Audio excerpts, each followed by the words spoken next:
Today in sales, it's all about building the relationship. Old school ways and old school sales tactics don't work anymore.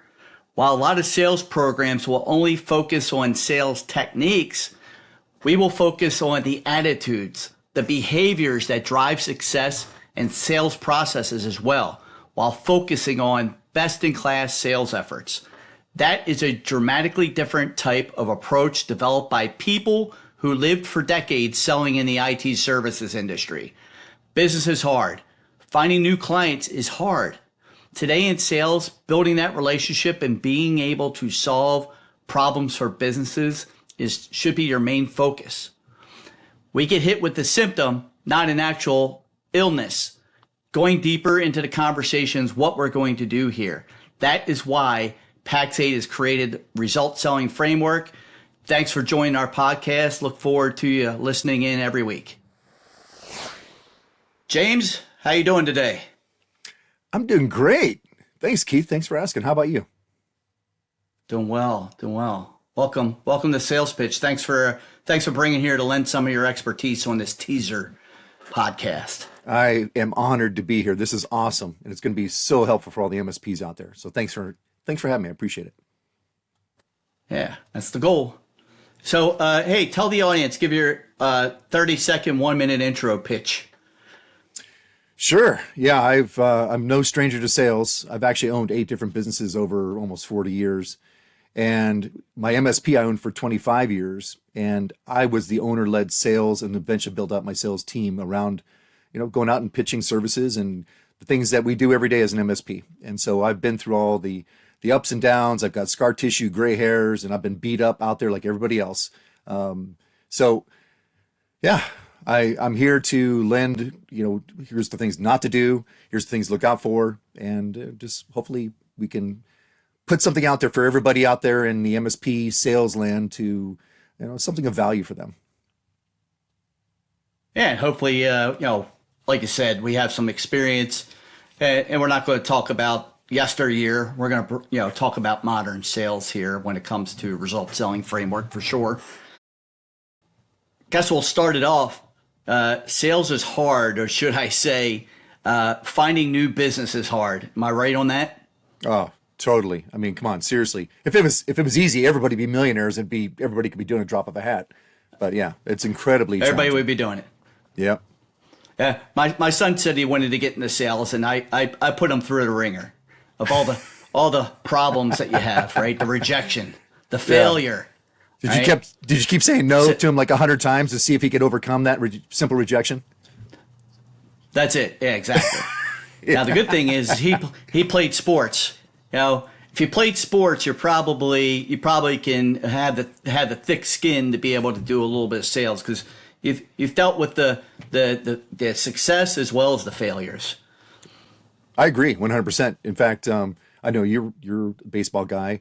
I ran track. I played football. I was in sports my whole life since I was kindergarten, Pop Warner. So I think that actually contributed to my discipline of just facing it day after day after day. So yeah, I agree with you. Yeah. So let's kick this thing off. Age-old question. Is sales an activity or a cadence? Either of those? Yeah, it's not, I wouldn't just say it's a activity. It's a series of activities, but it's definitely a cadence or a process if you want to be consistent in it, right? That's the difference between the amateur sales guy who thinks they can go out and just do whatever and make a couple bucks and they're going to be a millionaire overnight, and the professional who actually goes through the work and creates a cadence and a process out of it. At least that's what I think. What do you think? Yeah, I think you gotta have some sort of prospecting plan and marketing plan combined to make things work, right? To get in front of the right people, I'm sure. I think for the people out there that might not have a sales background, like sales itself is really it's a skill. And it's a skill of connecting with people more than that cadence, in my opinion, anyway. I agree. I actually agree 100%. That's what makes us different, right? From the technical mindset, a technician, they're looking at processes and ones and zeros, and they're trying to bring it down to a simple science. But we humans are complex. And so you have to understand personal connections and how to connect to people. And and that's where sales is critical. You just can't computerize your way through it. Yep. Personal connections, right? I even say, like in the MSP world, I always said, hey, we're not healing computers, we're healing people and their problems, right? That's good. I like A lot of owners that I talk to, or even salespeople that have this sales mindset block, I'm like, look, you're not selling anything. You're solving people's problems. So get in that, that's the skill that I think from a standpoint of sales brings is, can you have those conversations? Can you have a genuine conversation with somebody, right? Yeah. Yeah. And I think you hit on it, right? The genuine conversation where it's not just all one-sided and they're blathering, oh, you have a need and look at all of our needs and benefits and here's what we do for you. And yes, sign the deal. Where's the conversation? It's a two-way, asking questions and engaging and to show you actually are connecting with another human being. That's, I think, a lost skill for many of these new salespeople out there. But yeah, I agree with you. Genuine connection. People do business with people they know, like, and trust. That's been around forever. So keep it simple. Just go build some really good relationships.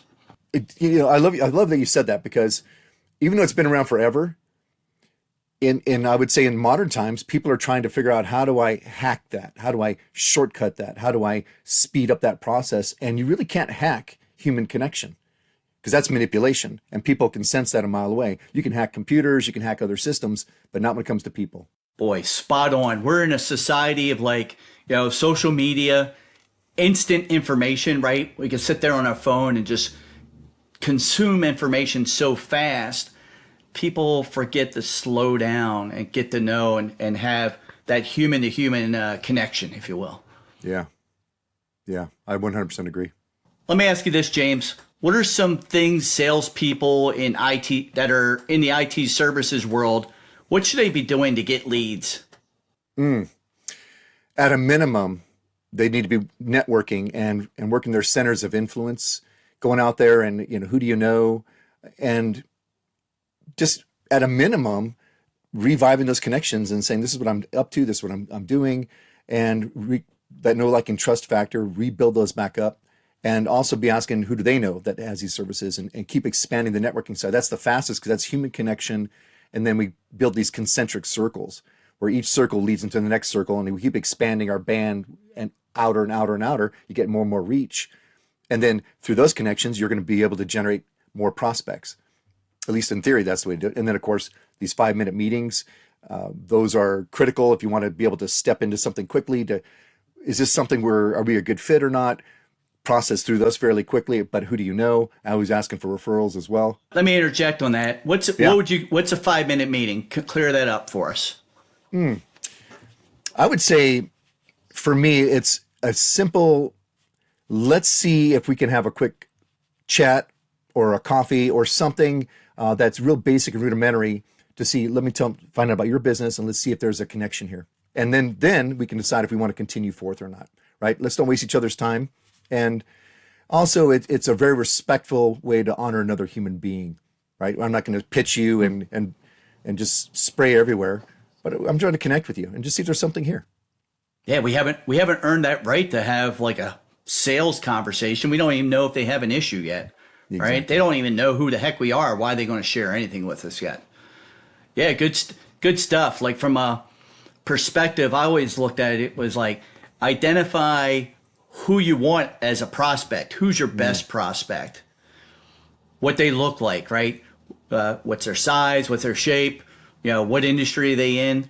Things like that. Get specific, so that way you can have a knowledgeable, intellectual conversation to connect with that person on the phone for that quick 5 minutes to determine, hey, is this worth more time to have, schedule a separate meeting, or, hey, do we just shake hands, connect on LinkedIn, stay friends, stay connected type of arrangement, right? Yeah, exactly.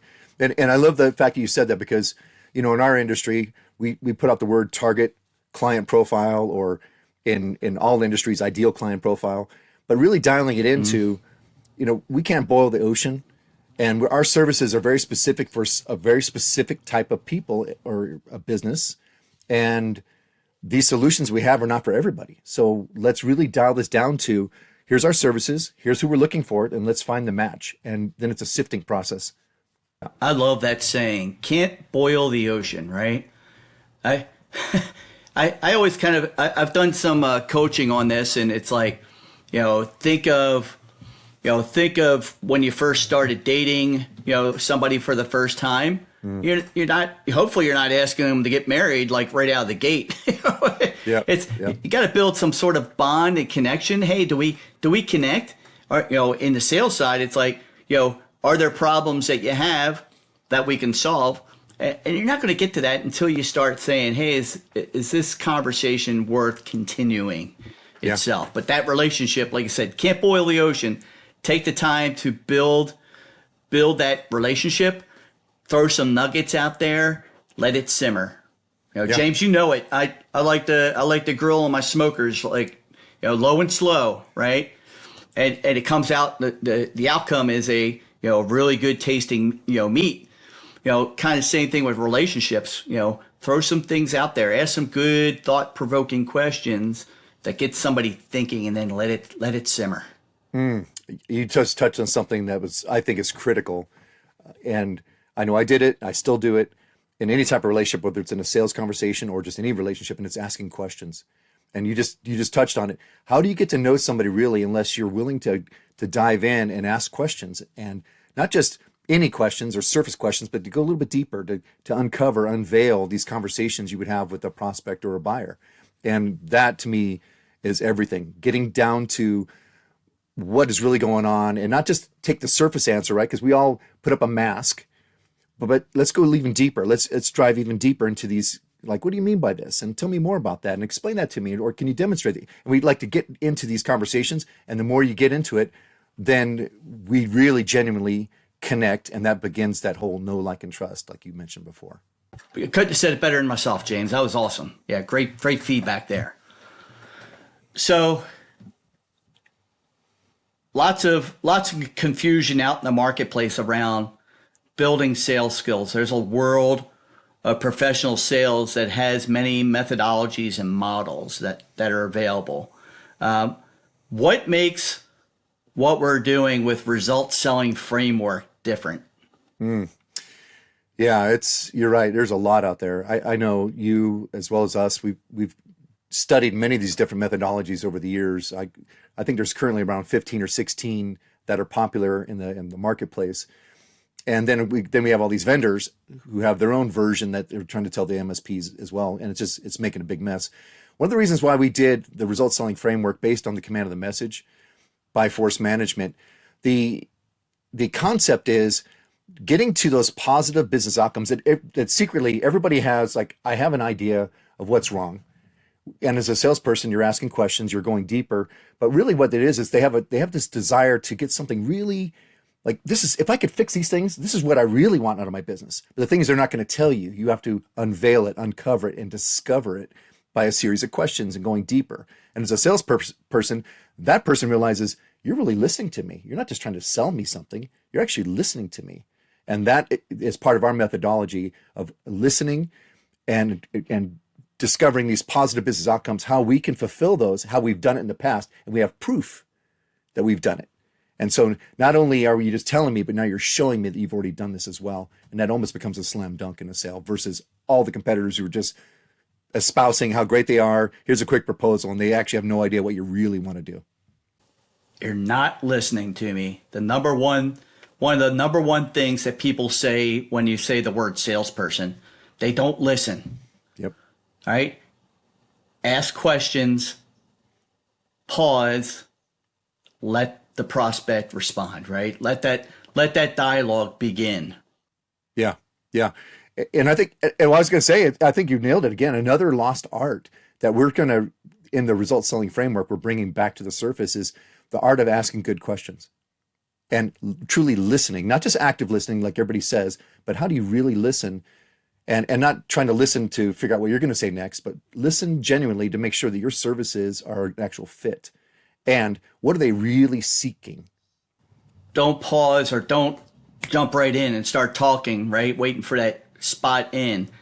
Understand, really really think about what the prospect is saying. So that way you can show some deep empathy if they're having a serious business problem, right? And in fact, it's not just the empathy side and the compassion. We talk about that, and it's one of the reasons why you and I, we've really gotten deep into this RSF, the results selling framework. We also talk about the financial, right? Not just the qualitative, but the quantitative side of this. What is the cost, the real cost of these problems that they're persistently having, and what's the cost of inaction or status quo versus the cost of actually getting this fixed, and how is that preventing them from getting to this future that they're trying to get to? That's part of the results selling framework as well. Not just seeking the problems and then just, let me go and roll on to the next question. It kind of like you mentioned before, dive deeper, seek to understand. Man, that's horrible. I'm sorry your business is going through it. I'm sure that has a massive impact on your company. Tell me, what happens if you don't do anything? What's that impact to your company? And get them to start focusing on them. Like, is it a problem with, stagnant growth? Is it problematic for productivity and efficiency of their employees? Does it incur additional risk to their business? Mm-hmm. Companies want a competitive edge. They want to grow their business, right? They want to deliver a great experience to their clients, to their vendors, and to their employees. Those are kind of the things that every business owner wants to continue to drive. I'm actually glad you brought that up, the whole competitive edge, because it's funny, because even in the MSP space, we want the same thing. But when you think about how flooded the MSP market is right now, and all the MSPs that keep popping up, it's becoming almost a commodity sale out there. Like, it's all the same backup solutions, the same services over and over and over. How do you distinguish yourself? How are you set apart, right? And we talk about the unique selling perspective, but it's how can we really just be so different from the rest of the crowd that's out there? Not another Me Too business. And that's what we do in the results selling framework, is we actually walk you through that and show you how you can be very distinguished and set apart, either through your USP and through your unique services, and how you implement those services also is a factor. And we're going to show you all that in the RSF, the results selling framework. Man, you hit a whole bunch of stuff I want to talk about. Awesome. Be unique, not a commodity. We don't want to get into that spot where, we all sound the same. That's buyer confusion. We will definitely get into that in one of the courses. But from a standpoint, what you said is like, why should they make a switch? Why should they care? What makes you different from that standpoint? It's really seeking to understand their problems, the impact that those problems are having on the business, and the outcomes that they want. That's really the main conversation that we should be having with people. Awesome. Yeah. Fantastic. Yeah, I love this. Yeah. So as an MSP, I want to kind of piggyback off of what you said. We're not selling products. We're selling solutions. And IT service providers sell a lot of complex solutions. And the sales cycle is usually longer than simpler sales like products and gear that's out there. So what's the goal besides what you've already talked about? What's the goal of results selling framework here for the partner? Yeah, initially, after they go through the course and they have this results selling framework discovery guide, they're going to be able to drive deep into the conversation, unveiling all of the actual issues that are going on and the impact, quantitative as well as qualitative. And what I mean by that is the financials, as well as the emotional trauma to their team or whatever's going on, and what's keeping them from succeeding and getting to where they need to be as far as where they want to take their business. But ultimately, as you drive down this, and we talked about at the beginning of all this, whether it's activity or cadence, once we get this process in place, then we're going to start building consistency. And as we go through that consistency, the ultimate goal is to be able to close one or two MSP service, not just projects, but the actual MRR per month. New monthly reoccurring, man. I think that's what makes that's what pays the bills. That's what I always said. Yeah. And for some businesses, that might be a doubling of their business, depending if they're a small MSP. If they're a little bit larger, that's still amazing revenue. And don't forget all the projects it's going to stimulate as well. icing on the cake. So that's one of the main benefits of this is hyper-focused, gives you a competitive advantage, but it's also going to be focused on driving new sales, which we all know is incredibly challenging in the MSP industry. But you're talking about Discovery Guide. Tell me a little more about that. What's that do for the partner itself? Yeah, that's where we get the framework and the result selling framework. We're actually creating this system that allows the partner to methodically go through step by step by step. And these are the questions you ask. This is where they're trying to get to. And it brings up pain point or issues, problems that they're experiencing, the prospect. How could we possibly solve them? And it takes you down this journey as a salesperson or as a partner to eventually getting to, here's how we can prove this to you. Here are the metrics that I've discovered how you're going to actually judge whether or not we or another MSP are the right provider. And what are those metrics and numbers? And it's going to bring everything to the surface. So in one nice little discovery guide, this sheet, you're going to have a very clear understanding of where they're at, where they're trying to get to, what it's costing them, how they're going to evaluate you, and whether or not we have any of our services we've ever rendered this to some other prospects who's either similar or at least a similar service. And through all of that, we're going to be able to prove and be able to methodically, consistently have a process. And instead of being all over the place, we've created a framework for you. I like the word, what you said, prove, right? Provide some sort of expertise for the client. I always tell a story, and it goes back to first time mom meeting with a pediatrician, right? Who's the doctor really treating here? Is it the mom, or is it the kid on the table? Yeah, it's definitely the mom. Oh yeah, for sure. It's the mom. This is her first child, right? Don't want to break it. So I just remember back to my kids, and the way my wife was, it was like, and I was too. I was just like, I don't want to break my kid.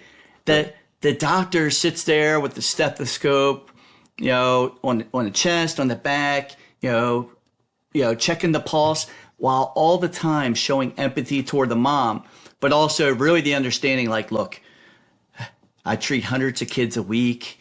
Don't worry, I've seen this before. This is nothing new. Reassuring the mom, giving her the confidence to say, all right, I'm bringing my kid back here. Anytime my kid's sick, bring it to this doctor. It's bringing that subject matter expertise.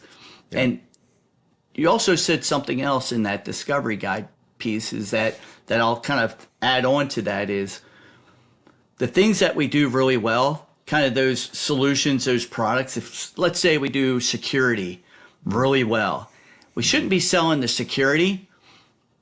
We should actually be asking questions about risk. How much can they tolerate?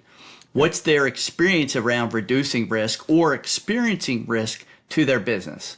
This is an entrepreneurial conversation, asking good questions to understand, hey, what are you experiencing in your business today? Yeah, I love that. I 100% agree. The three main value drivers, right? Growing your business, adding revenue, or reducing the costs, right? Saving money, or the risk side. And it's funny because in today's world, risk is starting to rise even more because there's a lot of unpredictability in the marketplace. It's kind of all over the place.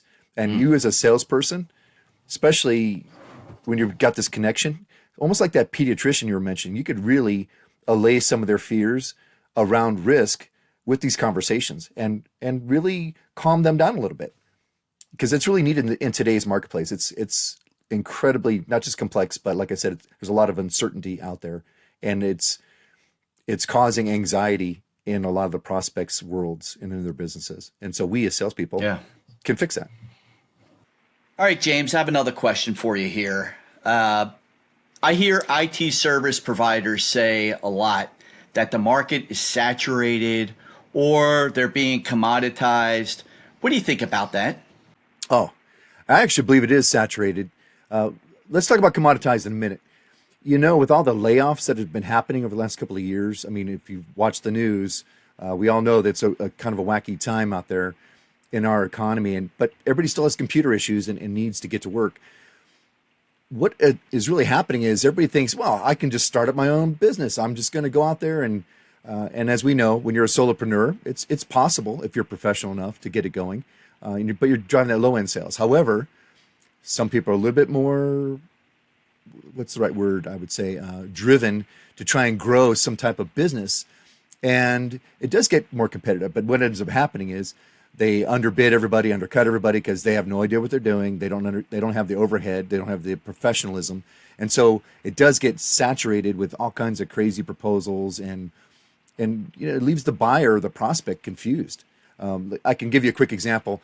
I know of a guy. Well, I know of a couple of solopreneurs who decided to start their business this last year, and what they're doing is they wanted to go in and just say, I got to carve out a piece of the marketplace. So they're actually undercutting all their local competitors, not just for hourly billing by about $25 an hour, but they're coming in with these proposals where they're actually outrageous. When I say outrageous, like 10,000, 20,000 under, and I'm asking them, well, where's your profit? How are you even functioning as a business? And they're like, we're willing to be a loss leader, take it in the shorts, and do what we got to do to get this business. Then we'll figure it out later. I thought, oh no, for the professional MSPs out there that actually grow their businesses and they're trying to get their sales in line, and it's an ugly place to be. So let me chime in here because I got some gray in my beard, but you hit on a lot of really good points. Like I've been in this industry now, including the coaching side, about 18 years. So if you go back to the early 2000s, 2010, a lot of us were still just doing computer repair. We were considered computer repair companies. The managed IT services that we know today didn't exist. Now everybody calls themselves an MSP or an IT service provider, and there's different flavors of that.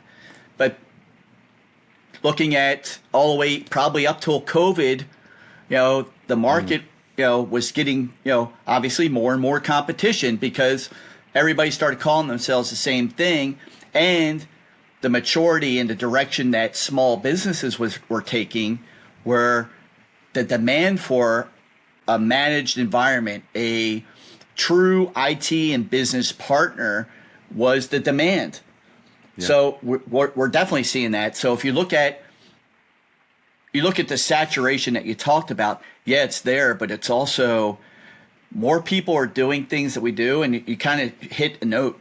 You got these new folks coming in that maybe aren't as mature as we are as an IT service provider. So I coach a lot of people like, hey, don't look at price, like look at your value, and then also look at your margin, making sure that you're healthy, right? If a smaller company, you might have outgrown these smaller companies that are just small businesses that are looking for IT services. They might be perfect for a solopreneur. And for a solopreneur that's just getting into the environment, it's probably in their wheelhouse. But today, there's a very, very small percentage of companies, small businesses, let me go there, small businesses that are in your marketplace that are looking for a new IT service provider or managed provider. So that's why you're kind of looking at that saturation. That's why it feels like saturation. That's why you got to bring a different value. Yeah. You brought up, and I 100% agree with you. What's also interesting is the whole commoditization. That was the other part of the question you asked me. And let's face it, to service and support a small business or any type of business as an ITSP, internet service provider, IT service provider, or an MSP or outsourced IT, any of those, we all need the same basics, right? The backups and, which are critical to monitoring, maintenance, the same tools. So there's really not a lot of security, variation. Right? Yeah, exactly. And so it can be a commodity play if you only espouse those particular items, right? But like you and I talked about before, where's your unique selling perspective? What makes you different? What distinguishes you from the others? That's where you can get out of that commodity play and add true value, right? And put your personal spin, your personal flavor on how you present yourself, your business, and how you actually implement the service. So I have some examples if you want them, but I think you and I are on the same page with that. What do you think? Yeah. Let's put yourself, for everybody listening, let's put yourself into your prospect shoes or your buyer shoes, right? We all sound the same. Kind of going to what you just said, James, is like if we're sitting there talking about how great our security tools are, how great our people are, how great our service is, that do you think your competitors are actually doing that or saying, we don't really have good service. We're okay. We're not great. No one's saying that. Right. So if you're the buyer and you're sitting there, everybody's saying how great they are, and they're all saying the same thing. What do you do? You're confusing the buyer. We all sound the same. So if I'm the buyer, I'm sitting there and I'm playing a game of eeny, meeny, miny, mo, or I'm just saying, okay, well, we talked to these three folks. Let's just go with this one company because, at least they were referred in by a friend of ours. Or even worse, they're just like, you know what? We're just going to stick with our current provider because I can't tell the difference between any of these folks. They all sound the same. So why go through all that heartburn of changing providers and, waiting for them to catch up and learn our infrastructure when at least these folks, even though they stink, they at least know our network and know what we're going through. You just nailed a big one. You nailed I see this all the time. Everybody thinks, oh, I'm going to displace somebody. I'm getting in there. I'm going to get this great proposal. And they end up staying with their current provider. And then it comes down to what happened. Well, that makes no sense. I got ghosted or we're so good. Why didn't they pick us? And, like you just nailed it. Why aren't they calling me back? Yeah, yeah. And you nailed it, right? So you didn't distinguish yourself. There's why. Why would I go through the hassle of switch and change? At least they already hold the keys to my kingdom. I'll just give them the money, and then you're left holding the bag. And yeah, so I think is a critical piece because I hear that all the time. Well, I had this great proposal. I bought the latest proposal software. I made all these adjustments. We got it all covered, and they still went with they kept their current provider. I don't understand. Yeah, and that's what we'll hit with, that's what result selling framework is all about is, how do we find out what's really making that company tick? What problems are they having, surface level and below the surface level? How can we make that change, right? It's changing that conversation so we're really a true business partner. A lot of IT companies say the same thing. Hey, we want to be your business partner. Well, if you don't know much about their business, how can you be their business partner, right? Or trusted advisor. That's another one that throws out all the time. But, it's funny because when we talk about the result selling framework, one of the key components that we're going to get into down the road, Keith, and I know you're going to just really drill into this, is measuring how are they going to assess business, right? The KPIs, the metrics that they want to track as far as, okay, this is how we're really going to assess. They won't tell you unless you uncover it. So usually in the typical ITSP sales cycle, you're looking for the problems, you got the solutions, you give them a proposal.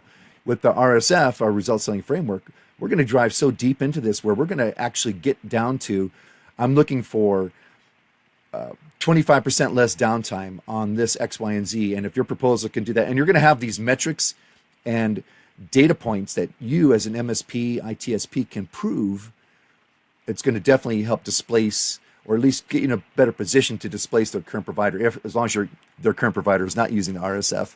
So, yeah, you're right. Yeah, and it might not. It's again from a standpoint if what we've talked about is put yourself into the buyer's shoes, ask questions that they will care about and that they'll open up to you. From you look at the saturation commoditization. You will present a different value if you can solve their problems, but more importantly, if you can ask good questions that they care about, that they're going to open up to you about their business.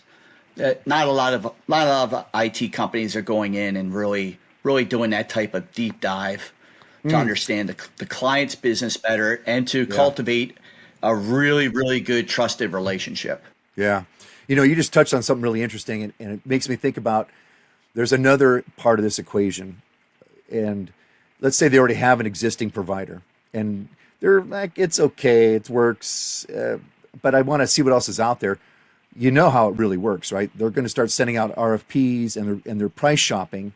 And then the question is, how do you get past that price shopping to where you actually become a real contender for their mindset to get into that space with them? And that's where the results selling framework comes in, because you're going to wow them with, I'm not just going to be monkey see, monkey do, and the same kind of stuff. I'm going to drill it down deep. Before I can give you anything, Mr. Prospect or Buyer, let me ask you some really deep questions, because we just don't throw our numbers out there for anybody. That's like being a bad doctor, just prescribing without actually giving you an examination. And so I think that's another thing, Keith, that when you came up with the result selling framework, you really brought that to the surface, which I think is a smart play. Final point on that, it's not every prospect is a qualified prospect. And if they're not, you've got to disqualify them. You got to say, hey, I just don't think we're a good fit at this time. Any final thoughts or words of wisdom you want to share with the audience, just on this teaser of like what to expect with future podcast?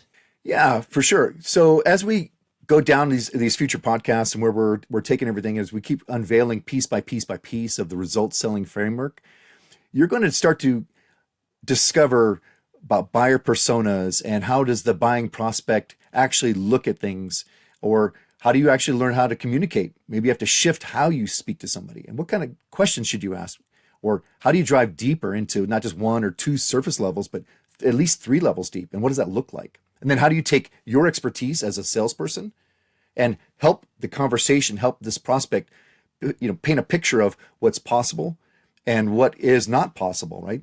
Sometimes you have to play that reality game with them as well. And through all of that, what's the inevitable result, which is getting them what they actually want. And so we're going to be revealing those pieces as we progress with all these different podcasts. Excellent. Well, thank you, James. I appreciate your time and expertise here. Just for everybody listening, as we go through these podcasts, we're going to bring in people with subject matter expertise, people that have been in your industry, IT services industry, trying to grow their own companies in the executive role, in sales roles, but mostly executives that have had their own business or run an organization to help grow it. So a lot of the information you'll get, a lot of the podcasts are going to be about, real life experiences in the IT services world. And as I said, we're going to have subject matter experts that are going to be here. So like being an athlete or just trying to live a healthier life, you got to get off the couch. you can't say, hey, I want to lose 20 pounds and just sit on the couch. You got to go out to the gym at least once, and you can't expect to go to the gym once and get results. Kind of same thing. That's why we did this podcast, is so that way feed you a little bit of nuggets at a time. So with working out or anything, it's about doing the little things like eating a little bit better, doing a little bit of workout. Result selling framework is very similar, and sales growth itself requires continual reinforcement. So we hope we bring that here to you in this podcast. The next podcast, we're going to get into the introduction of the result selling framework, and we'll take you through a really high level of what's going to be in it on your journey as you keep tuning in. James, thanks again. Thanks for having me. I appreciate it. Thanks, Keith. I'm Keith Marciano with Pax8 Academy. We'll see you next week.